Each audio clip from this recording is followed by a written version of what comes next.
A Bíblia diz que aquela condição tão necessária a todos nós, de ter paz interior, de colocar a cabeça no travesseiro, dormir, de ter firmeza para enfrentar a vida, e ter um sentimento totalmente diferenciado para enfrentar a morte, vem pela fé.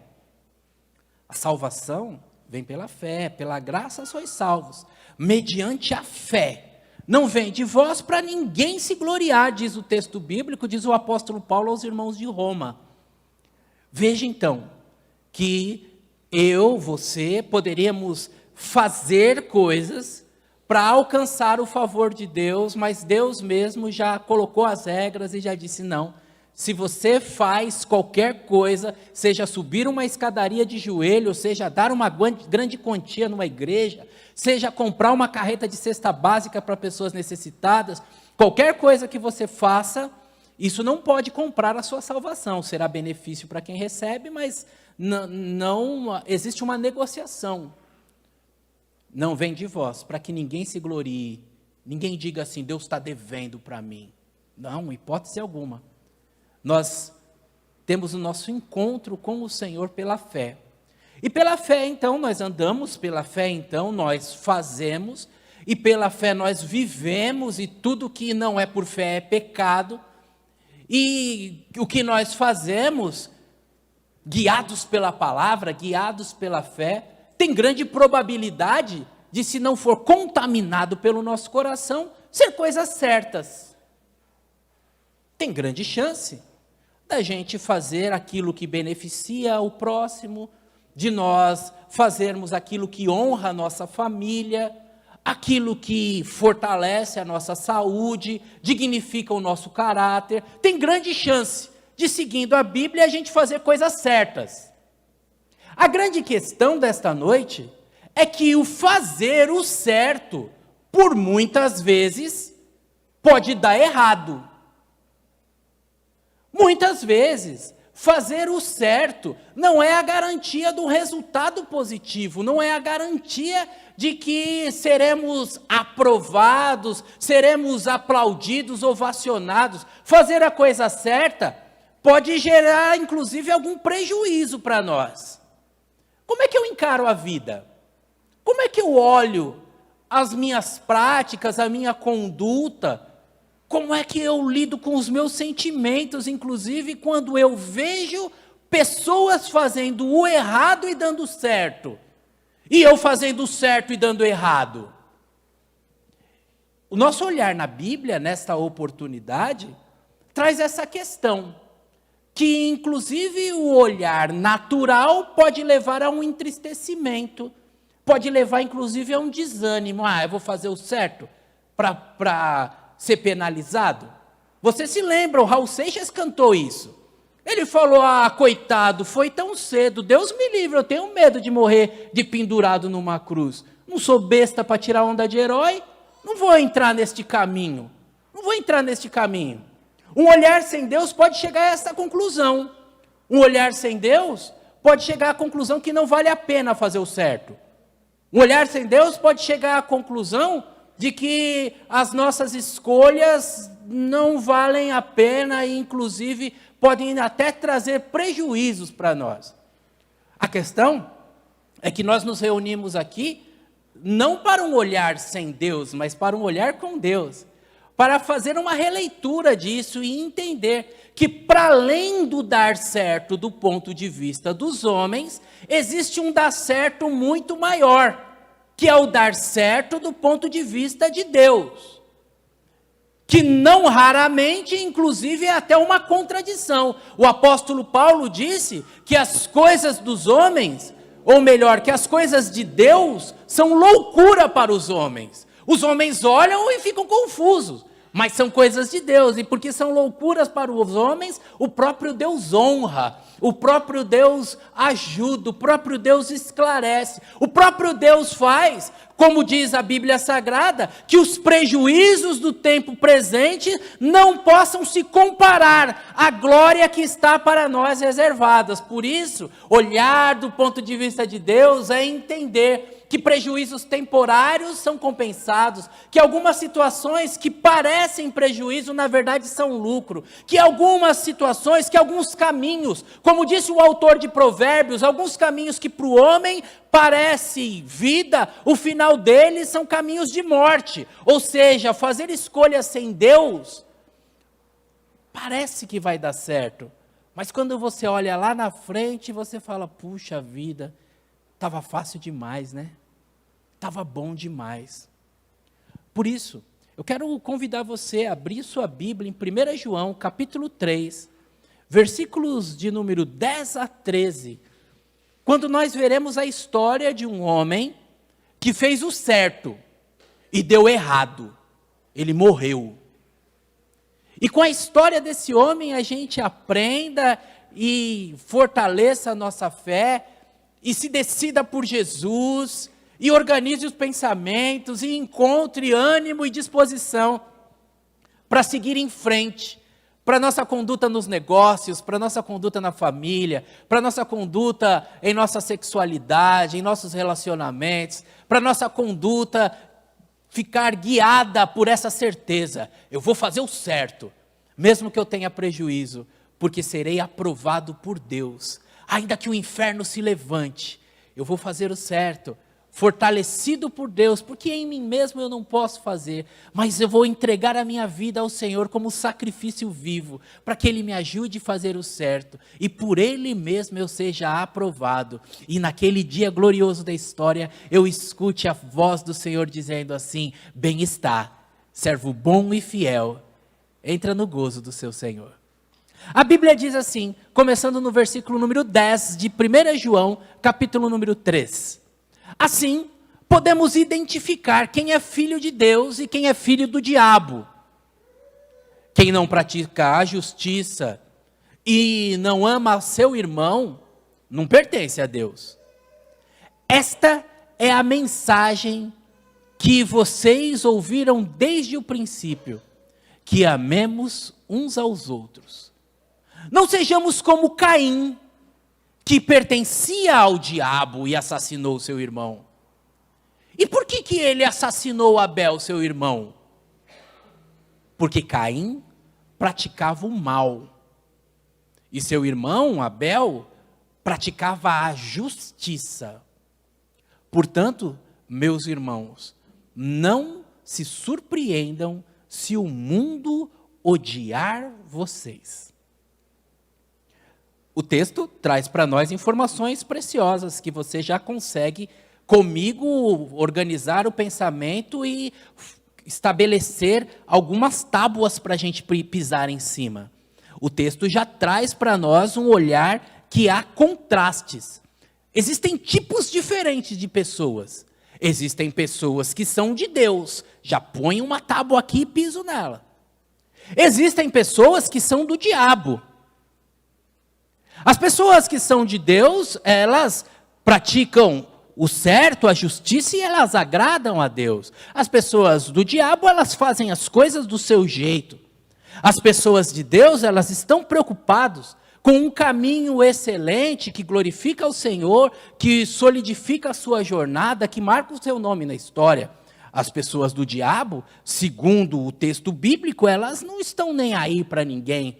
Quando a gente vê essa história de Caim e Abel, você pode ir para a sua Bíblia em Gênesis capítulo número 4 e acompanhar também, você saberá que no momento em que o coração de Caim se indispõe contra Abel, Deus fala para ele, por que você está assim, rapaz, irritado?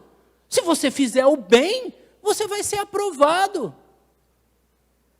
Mas ele continua, deixando a ira, a amargura tomar conta do seu coração. Caim vai fermentando esse mal dentro de si. Chama o seu irmão para uma tucaia, uma cilada, leva ele no campo, assassina o seu irmão. E quando Deus pergunta, Caim, onde está Abel? Numa fala amarga e desrespeitosa, Caim diz para Deus, por acaso eu sou guardador do meu irmão? Eu sou babá do meu irmão, por acaso eu tenho que ficar cuidando do meu irmão? Dois tipos de pessoas, dois tipos de gente. Quem cuida do irmão e quem não cuida do irmão. Quem pratica os atos da justiça e quem pratica os atos da injustiça. 2 tipos de gente o texto traz para nós. Mas o que o texto traz para nós de chocante, e o que o texto traz para nós, para a gente olhar de maneira prática, ainda que com um olhar instantâneo, é que o que fez o certo morreu. O que agiu bem, o que foi aprovado por Deus, se deu mal. E esse olhar, em cima desta pessoa, do Abel, que agradou a Deus, que deu a melhor oferta, que se dedicou, que foi um referencial, esse olhar em cima do Abel não pode te desanimar, porque afinal de contas, você olhar e falar, pastor, mas ele se deu mal. Mas entenda uma coisa, ele se deu mal ao olhar humano, como se viver nessa terra, nesses tempos primitivos, fosse uma coisa boa. A Bíblia mostra que Abel foi acolhido pelo Senhor, livre das dificuldades desta vida, de alguma maneira preservado, pois a sua memória continua, disse o texto que acabamos de ler, falando até agora, e Caim foi errante pela terra, marcado pelo seu homicídio, cheio de angústias de uma jornada, e hoje detentor de um nome que representa algo que nenhum de nós quer ser. A loucura é achar que o nosso ponto de vista, que aquilo que nós achamos que é melhor do que aquilo que Deus tem para nós. A gente pode olhar e achar que é injusto. Um profeta na Bíblia, chamado Jeremias, é identificado nas páginas da Bíblia como profeta chorão. Jeremias lamentava da vida, ficava indignado com as questões, questionava a Deus, em especial, no capítulo número 12, versículo número 1, Jeremias chama a Deus para uma conversa e fala, Deus, vamos trocar uma ideia aqui que o negócio está complicado. Não dá para levar a vida desse jeito. Eu faço tudo certo e a vida não vai para frente. Quem faz tudo errado está melhor que eu. Estou parafraseando, estou resumindo o texto, quero mostrar para você o coração do Jeremias, questionando, Deus não é justo. O salmista também falou, o salmista mais de uma vez perguntou, Senhor, por que os ímpios prosperam? Até um dia que ele cai em si e fala assim, agora eu vi qual é o final da vida deles. Eu vi qual é a herança que o filho deles tem. Eu vi como as almas deles são atormentadas, que o dar certo de um ponto de vista humano não significa em hipótese alguma ser aprovado e dar certo do ponto de vista divino. Por isso, irmãos, o texto bíblico nos chama a não nos cansarmos de fazer o bem, porque no tempo oportuno nós colheremos. Haverá um tempo oportuno que seu nome será honrado. Haverá um tempo oportuno que você deixará marcas positivas que refletirão na sua geração. Haverá um tempo oportuno que você colherá também do seu bem. Sim, porque muitas pessoas, diferentes de Abel, elas não têm a sua jornada interrompida. Não, elas têm a sua paga nesta vida também. Têm o privilégio de ver o resultado do seu trabalho, sim. Muitas pessoas, e a minha oração muitas vezes se repete nesses termos. Muitas vezes eu oro por irmãos falando assim, Senhor, permite a ele, permite a ela, que ele veja a resposta do pedido. Que Deus vai responder, irmãos, eu tenho certeza absoluta. Absoluta. Algumas das nossas respostas nós vemos. E será tão bom, né? Você que está orando pelo seu filho não está na igreja. Será tão bom se você ver essa resposta, vir para um culto com ele, com ela, vai ser bom. Mas quantos não são, talvez até aqui entre nós tenham pessoas assim, que a mãe orava para que ele estivesse no caminho do Senhor, saísse do vício. A avó orava, pedia. O Senhor recolheu a avó. E ela não viu essa resposta, mas hoje você está aqui. Talvez tenham pessoas assim, aqui entre nós.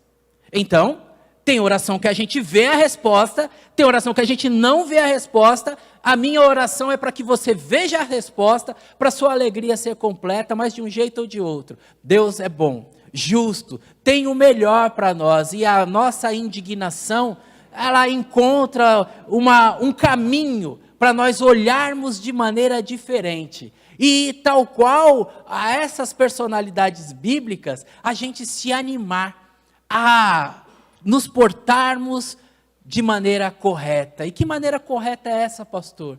É fazendo coisas? Trabalhando, fazendo algum gesto? Não, irmãos. A maneira certa é através da fé. Eu preciso com você amarrar todos os textos bíblicos, amarrar todas as verdades espirituais para que você entenda que a Bíblia explica a própria Bíblia. E a Bíblia diz que pela graça nós somos salvos, não por obras, para que ninguém se glorie.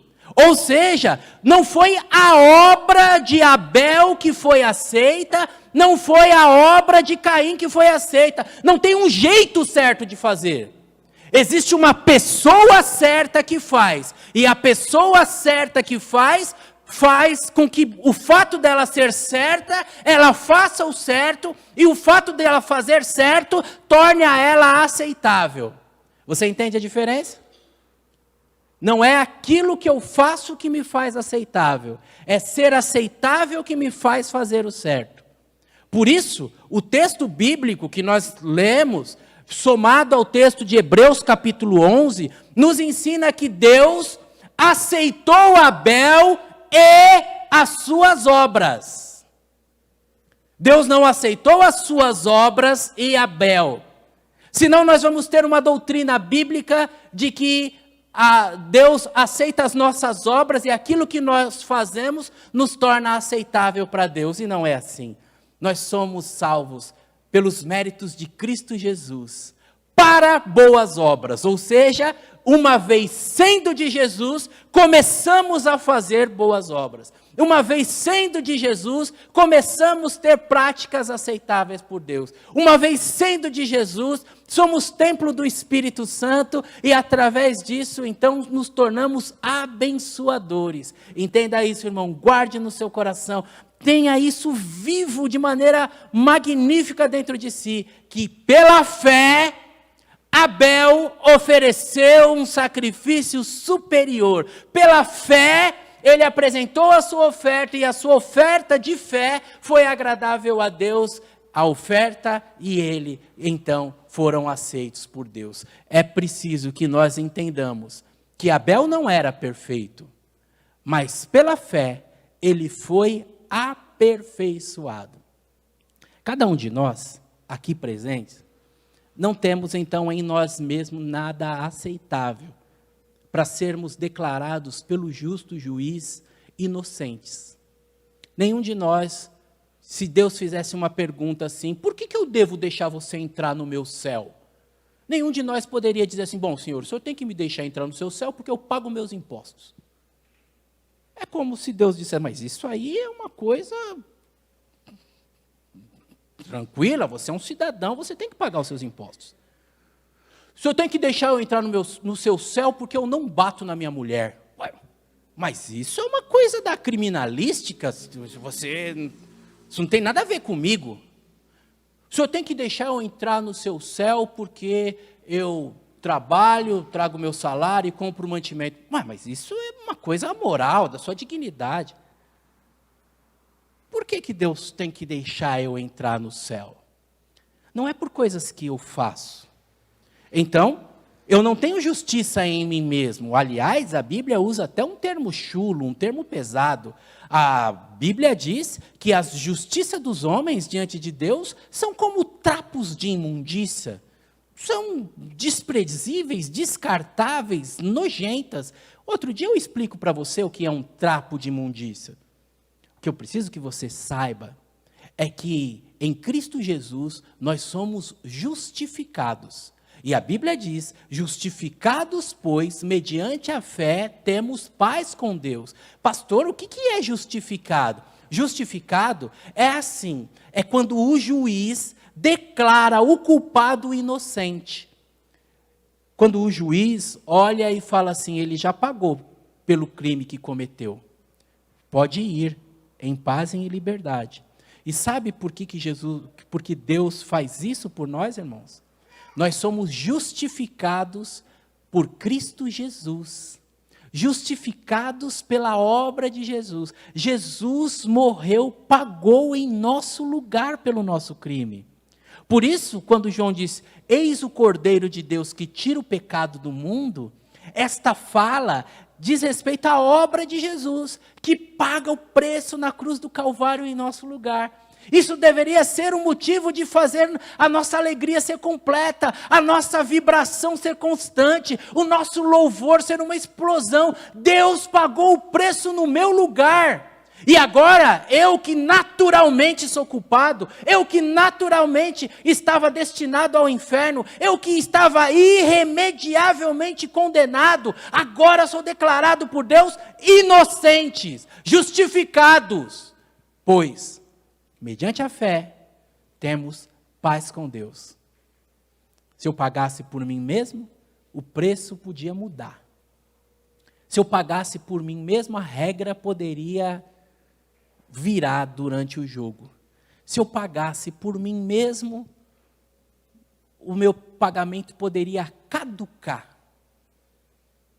Poderia ficar numa corrida infinita.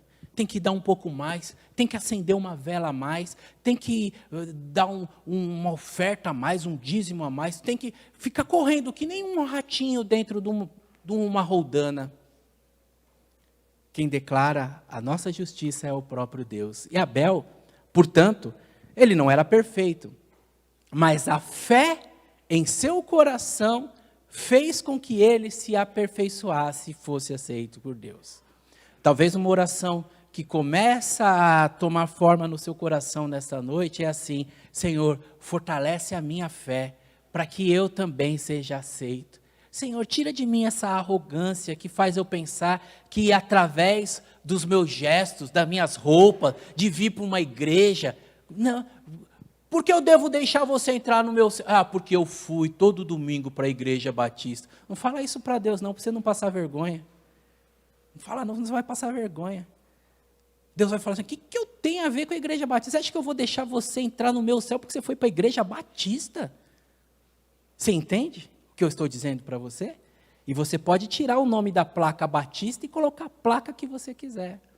Porque nós somos salvos pelo sangue de Jesus. E Jesus abriu o caminho dos céus e não há outro jeito de ir. E hoje, como salvos, nós temos o privilégio de nos reunirmos aqui e agradecemos a Deus por esse espaço onde protegidos, onde com artes que aquecem o nosso coração, que fazem aquilo que as palavras não podem chegar, a música nos faz chegar aonde a gente não conseguiria ir com palavras. Então, a função da arte é essa, e transcender, e para além daquilo que as palavras alcançam, a gente tem esse espaço com música, com som, com luz, cobertos do sereno, e a gente agradece a Deus. Deus, obrigado por essa igreja batista. Mas não é por causa dela que a gente vai entrar no céu.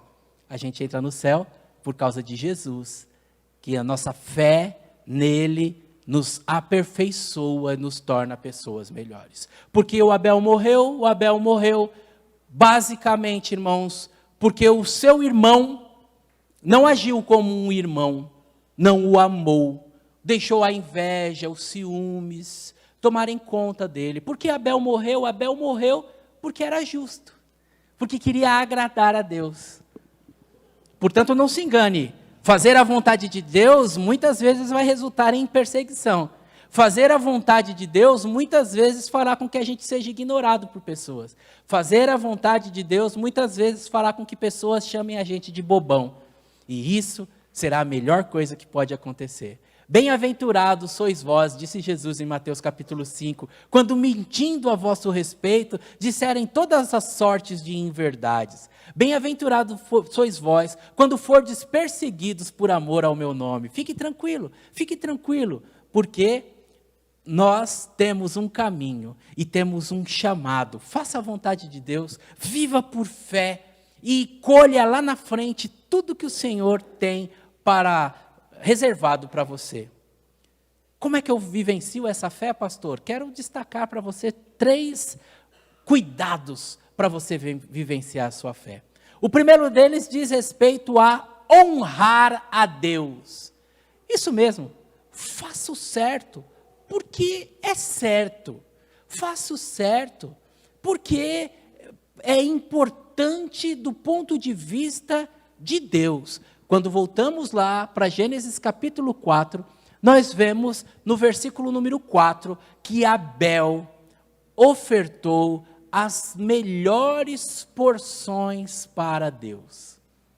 Ele fez o certo porque ele tinha o conhecimento sobre a natureza de Deus, sobre a identificação do que é correto.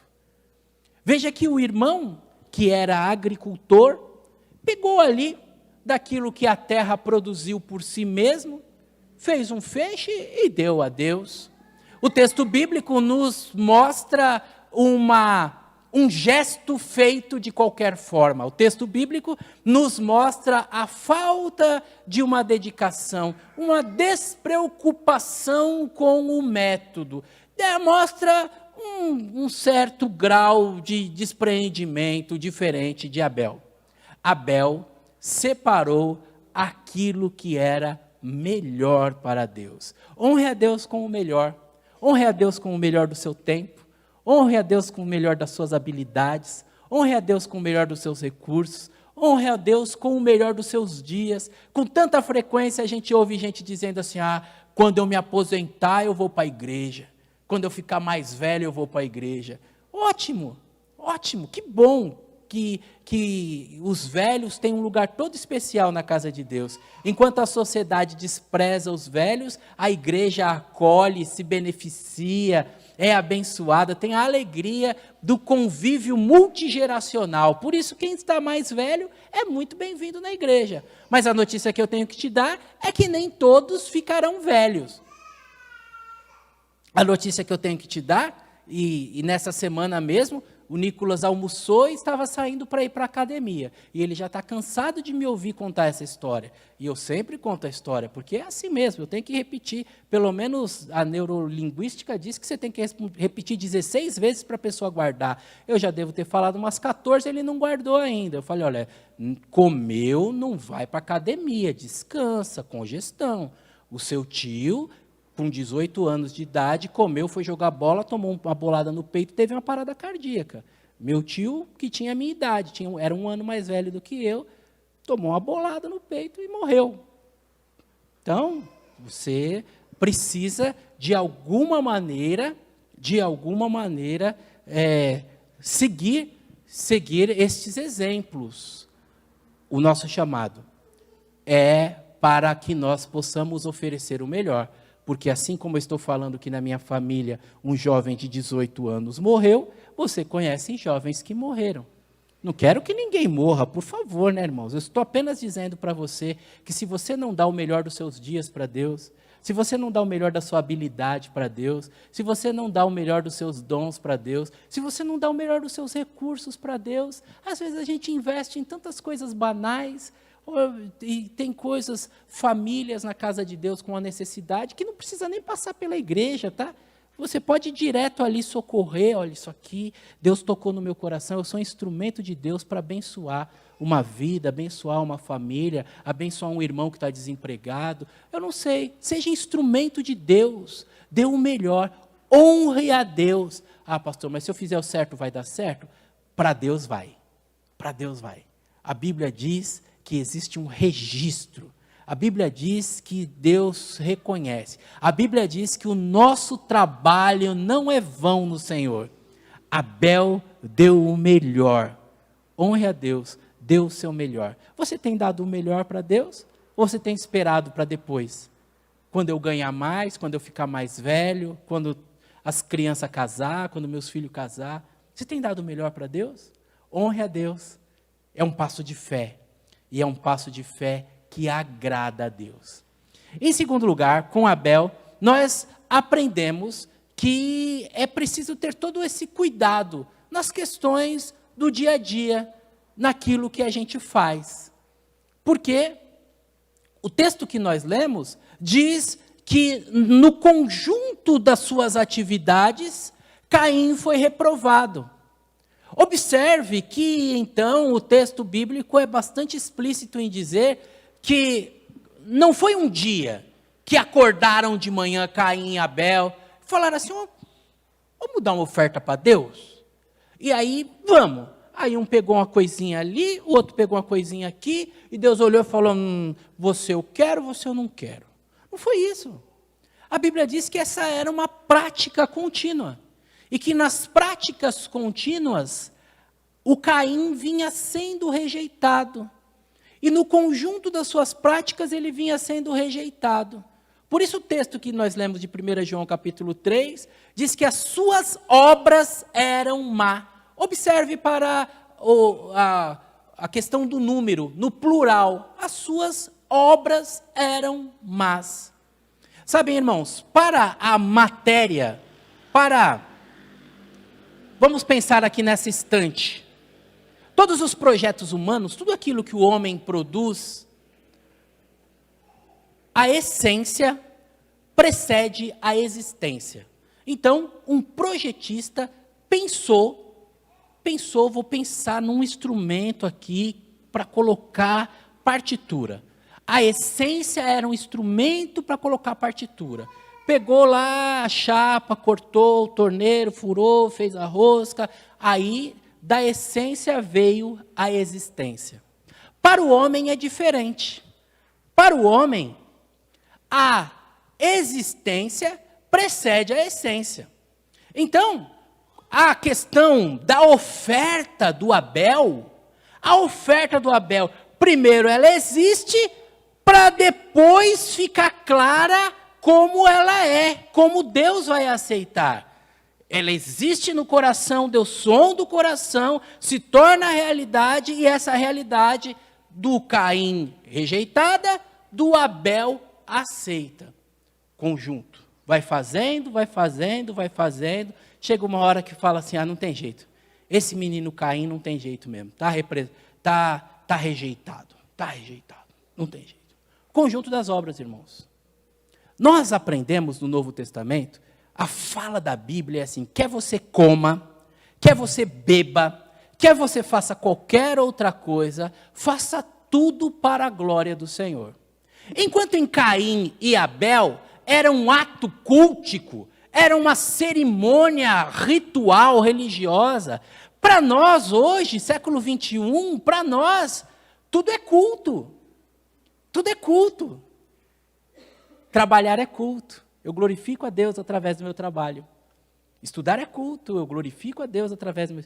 Caminhar aqui na beira da pista é culto. Tudo é culto, irmãos. Tudo é oportunidade para glorificar a Deus, para abençoar pessoas. Preste atenção. Preste atenção para você não ser rejeitado. Preste atenção para você não estar iludido. Achar que você está em culto só domingo, 7 horas da noite. Preste atenção. Preste atenção no conjunto das obras. Se você tem a prioridade correta e os valores corretos, ou se não tem. Preste atenção. Preste atenção para a sua vida ter significado e com isso glorificar ao Senhor. Finalmente, temos em terceiro e último lugar a necessidade de ter o entendimento de quem nós devemos agradar. O apóstolo, quando pregou diante das autoridades, lá no livro de Atos, nós estudamos isso com calma e com carinho, ele olhou para a autoridade e falou, olha, para mim, importa mais servir a Deus do que aos homens. Eu sei que o senhor é o governador, tem o meu respeito, mas a desobediência civil é um valor bíblico. Quando as leis humanas contrariarem as leis divinas, eu devo ficar com as leis divinas. Você já viu isso no livro de Daniel? Já viu isso? Saiu um decreto para que todos os homens se ajoelhassem diante da estátua do rei. Daniel falou, não, eu não vou me ajoelhar diante desse cara. Saiu um decreto posterior e Sadraque, Mesaque, Abednego tinham que prestar aquela reverência. Falou, não. Se tiver que morrer, eu morri, mas eu não vou fazer isso. Mas era uma ordem. tem que prestar, tem que obedecer às autoridades, todas as autoridades são divinamente instituídas, são se fizerem o bem, se não fizerem o bem não são, tem que ser desobedecido, se tiver errado, tem que contestar, e assim foi, e é isso, ó, beleza, quer me jogar na fornalha, joga, não tem problema, e jogaram mesmo, e Deus honrou aqueles 3 jovens, tudo bem, beleza, quer me jogar na cova dos leões, joga. E jogaram mesmo. E os leões foram um travesseiro fofinho para Daniel. Mas o mais bonito desta passagem foi que aqueles jovens jogados na fornalha 7 vezes em intensidade aumentada em relação à temperatura costumeira, 7 vezes mais intensa. A fala deles é, para mim, a mais bonita de toda a Bíblia. Eles disseram assim, ó, nós vamos fazer o certo. Se der errado, beleza. Trazendo para a nossa mensagem, né? No texto bíblico de Daniel, eles falam assim, se Deus quiser nos livrar, Ele nos livrará. Se Deus não quiser nos livrar, tranquilo. Se for ainda para passar por uma terceira linguagem, não a linguagem da mensagem, não a linguagem do versículo bíblico, mas a linguagem do para-choque de caminhão, é como se eles dissessem assim, ó, se Deus não nos livrar, nós estaremos com Ele no céu. Se Deus nos livrar, Ele estará conosco aqui na terra. Do jeitinho que está escrito no para-choque do caminhão, não é? Se hoje, se eu voltar para casa, estarei com Deus. Se eu não voltar para casa, Deus estará comigo. Beleza. Inverti, mas você entendeu. Agora não vou voltar de novo, não. Porque às vezes inverte, né? A vida. Mas vocês entenderam, é isso mesmo. Só para ver se vocês estão acordados. O importante, o fundamental e o que precisa ser guardado pelos nossos corações é que o mais importante, irmãos, é ser reconhecido por Deus. Quando Jesus, lá em Mateus, capítulo número 23, Jesus fala sobre aqueles que tiveram uma experiência de fé, e que a sua experiência de fé levou eles a terem um prejuízo, Deus tem todo o reconhecimento por essas pessoas. E quando Jesus, em Mateus capítulo 23, faz essa lista, ele começa pelo nome do justo, Abel. Que bonito, Jesus reconhecendo Abel, chamando ele de justo. Esse homem que fez aquilo que deveria ser feito, tem em Deus o seu reconhecimento. O que importa para mim, o que importa para você, não é ser reconhecido pelos homens, não é ser premiado por qualquer entidade que seja. O que importa para nós é sermos reconhecidos por Deus. Por isso, nessa noite, o meu chamado de fé para você é que você entenda que o justo viverá pela fé, que você entenda que sem fé é impossível agradar a Deus e que nós, diz a Bíblia Sagrada, em Romanos capítulo 5, versículo números 1 e 2, fomos justificados, declarados inocentes através da fé. E isso faz com que tenhamos paz com Deus por meio de uma pessoa, Cristo Jesus, o nosso Salvador. Por intermédio dele, nós igualmente temos acesso pela fé. E a esta graça, e nesta graça estamos firmes. E nós nos gloriamos na esperança da glória de Deus. Abel nos mostra esta fé, que faz sim dar certo porque encontramos a paz. Que faz sim dar certo porque somos reconhecidos por Jesus. Faz sim dar certo porque servimos de exemplo. Faz sim dar certo porque ficamos livres das penalidades e das dores deste mundo. Faz sim dar certo porque vale a pena, porque entra para a história. Faz sim dar certo porque somos reconhecidos pelo próprio Deus. É verdade, de vez em quando vai dar errado do ponto de vista do olhar humano, do ponto de vista do julgamento das pessoas, mas do ponto de vista de Deus vai dar certinho e vai valer a pena. Senhor, acrescenta a minha fé. Senhor, me ajuda a fazer o certo, porque é certo. Me ajuda a fazer o certo sem segundas intenções. Me ajuda a fazer o certo, mesmo quando tudo em volta der errado. Porque eu quero estar em paz com o Senhor. Eu quero servir de exemplo para as pessoas que amam o Senhor. Quero que a minha vida glorifique o seu nome. Vamos orar? Abaixa a sua cabeça.